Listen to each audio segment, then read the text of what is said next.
This video is about differentiation of T lymphocytes. This is a sore topic for a lot of people, and a lot of people tend to struggle with it, so I will try to put down everything I know about T cell differentiation. Okay, so the first thing I want to talk about is the bone marrow. So that's where it all starts. So anything above this yellow line is going to be our bone marrow. So in the bone marrow, we have the pre-T cell being formed. Okay, so anything above this yellow line is bone marrow. We have the pre-T cell. The pre-T cell comes to the thymus. Okay, we have the pre-T cell coming to the thymus here and forms CD4 and CD8 cells. They differentiate into CD4 and CD8 cells. But before they go and make CD4 and CD8 T cells, our T helper O cells goes through something called positive selection. Okay, and this positive selection happens in the cortex of the thymus. Okay, so what exactly is positive selection? So positive selection really means the ability of the cell to at least bind to the MHC class 1 or 2 weakly. So what do I mean by that? So for example, that this is our T helper O cell, and this has a T cell receptor, right? And this T cell receptor have to be able to bind to either MHC class 1 or MHC class 2 for it to do either of the functions, either whether it's going to be cytotoxic or T helper cells. It has to be able to bind MHC class 1 or 2. So if it can do it even weakly, even if it has a little bit of ability to do that job, then they're positively selected. If they cannot do that job, then they go through apoptosis. And the reason for that is because if they let those T helper O cells go that they cannot bind to MHC class 1 or 2, they're going to be a problem because they're going to attack self, right? And they're going to cause autoimmune problem in the body. So that is positive selection. So positive selection is the ability of the T cell receptor that is going through selection and its ability to at least bind to MHC class 1 or 2 even with weakly. If it binds strongly, then that's great. Whether they can bind to the MHC class 1 or 2 weakly. So that is positive selection, and this positive selection happens in the cortex. And here is a histological section of a cortex. So let me orient you at what we're looking at. So you see these structures right here. These are the lobules. Okay, see how there is an inside lighter region and the outside darker region. So if I told you what would be the outside, what would you say it is? It is the cortex or medulla? It's going to be the cortex, right? And the inside lighter region, it's going to be the medulla. So all these positive selection is going on in the cortex. Okay, that's what it really means. We have to be able to recognize the histological section of the things that we're talking about, because they can clearly give this little picture, and then they can ask you where is the positive selection going on. So you know that it's the cortex that's where the positive selection is. So this orange region that I marked here is the thymus cortex, and the positive selection is happening in this thymus, the cortex of the thymus, right? Now let's talk about the negative selection. Okay, so the positive selection happens in the cortex, the negative selection happens in the medulla. So just like the orange region was the cortex, this purple region that I marked is the medulla. So in the medulla, what happens? The CD4 and the CD8 differentiation happens from the T helper O cell, and we have our negative selection. And what exactly is negative selection? Negative selection actively eliminates cells which can show immune response to self-proteins. So if they're showing that they're attacking self-proteins, then those cells cannot pass through negative selection. This is a very strict process of removing those T lymphocytes which is going to attack self-proteins. Now, once this differentiation happens, these T cells are now ready to leave the thymus and go to the lymph node. Okay, so it has moved from the thymus onto the lymph node. So we have, in the lymph node, we have our CD4 cells. Okay, these are our CD4 cells, and we have our CD8 cells.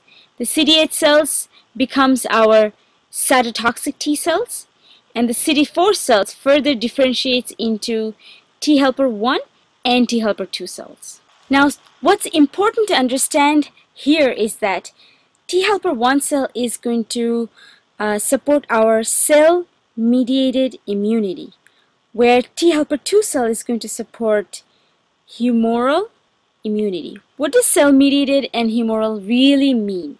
Cell-mediated meaning that they're going to go into the tissues and they're going to take care of business. Humoral means they're going to patrol the blood, okay? And they're going to take care of any kind of antigens and microbes that's there. Depending on what kind of products they're spitting out really defines what kind of helper cells it is. For example, T helper 1 is secreting IL-2, TNF, and interferon gamma. Okay, and because it's spitting out these three substances, we're calling it T helper 1 cell. What about T helper 2? What kind of substances is that spitting out? It's spitting out IL-4, 5, 6, 10, 13, and TGF beta. Okay, alright, so these are secreted by our T helper 2 cells. Now, there is more to the story than this.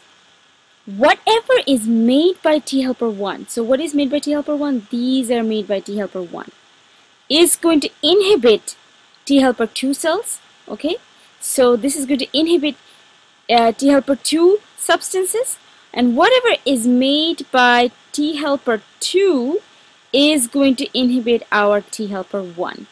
I'm going to write this in a fresh piece of paper so that it's clear, because this is getting a little bit too confusing here.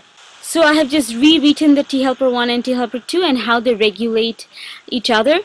T helper 1 products is going to inhibit T helper 2, and T helper 2 products is going to inhibit T helper 1. Okay, now I'm going to add another layer to the story, and that is T helper 1 is being made in the presence of an intracellular bacteria. Now, intracellular bacteria is really stimulating our T helper 1. But what about T helper 2? For T helper 2, it actually gets stimulated in the absence of T helper 1. Okay? When T helper 1 is not being proliferated by intracellular bacteria, that's when by default T helper 2 is being made. Now, why is T helper 2 being made by default? Because it's getting ready to protect the blood. It's creating interleukins like IL-4, which converts IgG to IgE. It's creating IL-5, which is making IgA. It's creating TGF-beta, which has anti-inflammatory properties. And IL-10 also has anti-inflammatory properties. So both of these have anti-inflammatory properties.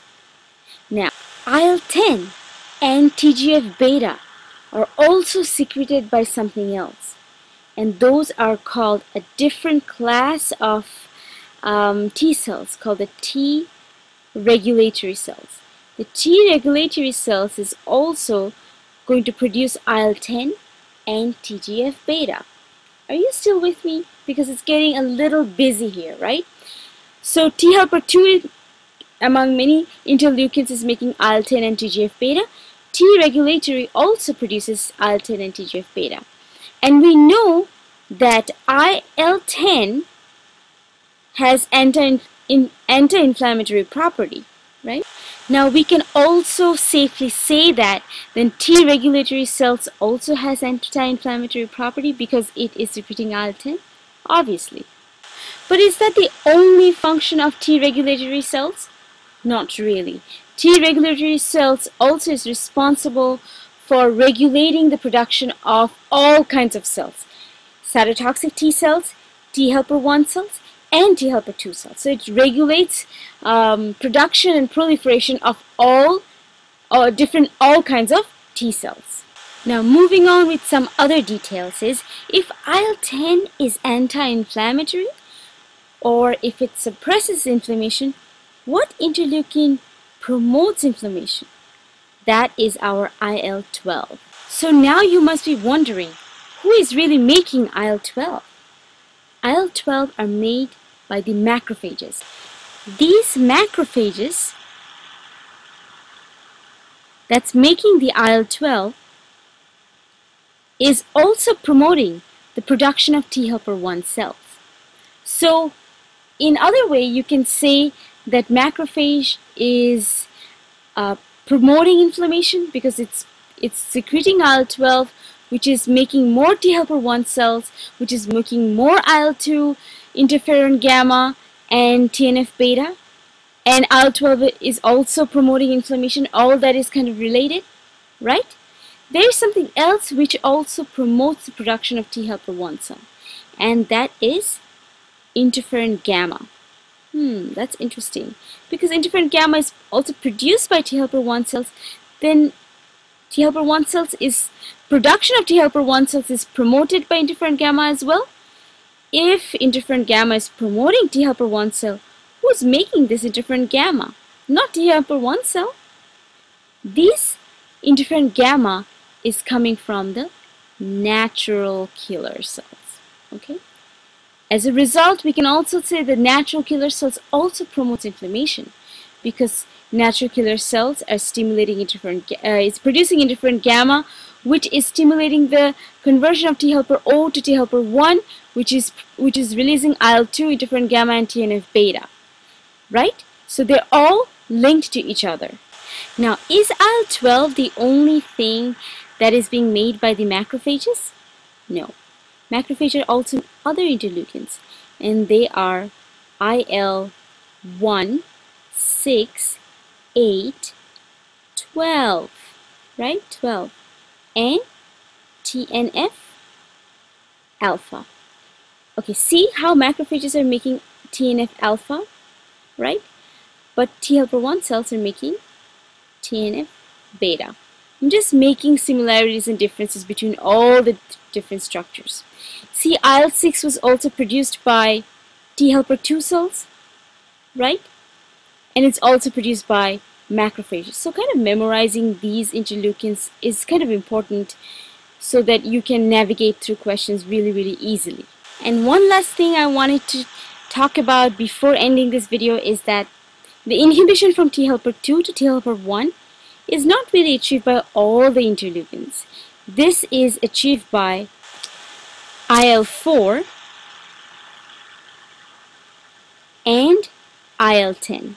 Okay? And T helper 1 to T helper 2, this inhibition is mediated by interferon gamma. So that was my interpretation of differentiation of T cells.